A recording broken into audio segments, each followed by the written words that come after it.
শুধু বইয়ের নলেজই কি এনাফ?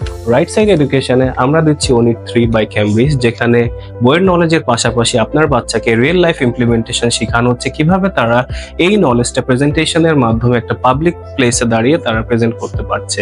চলুন দেখা যাক।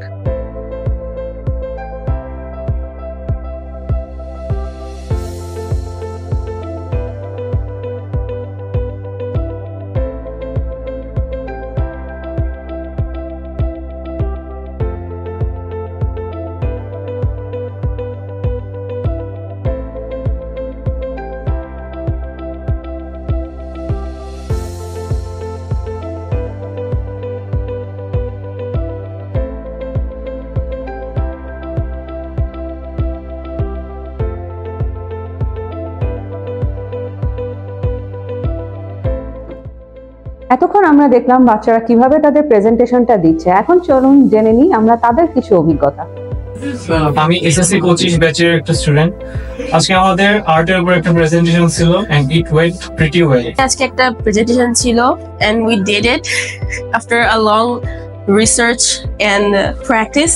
আমার টিম মেম্বাররা অনেক কষ্ট করেছে এইটার জন্য and at last আমরা প্রেজেন্টেশন দিতে পেরেছি। অনেক প্রেজেন্টেশনে খুবই নার্ভাস ছিলাম এবং খুবই কনফিউজ ছিলাম, বাট আমাদের টিচাররা এটাকে ওভারকাম করতে অনেক বেশি আমাদেরকে সাহায্য করেছে।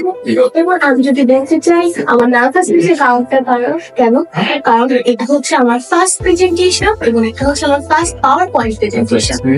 এটা আমাকে ফিউচারে অনেক বেশি হেল্প করবে। তবে আমি মনে করি অনেক কিছু শিখেছি প্রেজেন্টেশন থেকে, রিসার্চ করা থেকে অনেক কিছু শিখেছি, কনফিডেন্স লেভেল গেইন করেছি, আর ভবিষ্যতে যে আমাকে এটা অনেক হেল্প করবে সে বিষয়ে আমার কোনো সন্দেহ নেই। আর রাইট এডুকেশনকে অনেক অনেক ধন্যবাদ এমন একটা অপরচুনিটি দেওয়ার জন্য। Myself Saniasha Parkar, recently I have completed my SSC. আজকে আমাদের একটা অ্যাসাইনমেন্ট ছিল, সেটা আমরা সবাই গ্রুপে সকলে মিলে সুন্দর করে শেষ করেছি। এই অ্যাসাইনমেন্টের কারণে আমরা অনেক সুন্দর নলেজ গ্যাদার করেছি, আমরা অনেক ইনফরমেশন জেনেছি। এই তথ্য দিয়ে আমরা আমাদের জীবনের ফিউচার অনেক এগিয়ে চলতে পারবো, আমাদের মাইন্ড অনেক ডেভেলপমেন্ট হয়েছে, আমরা অনেক knowledge gather করেছি। So thank you so much for Right Sides to give us the opportunity and thank you.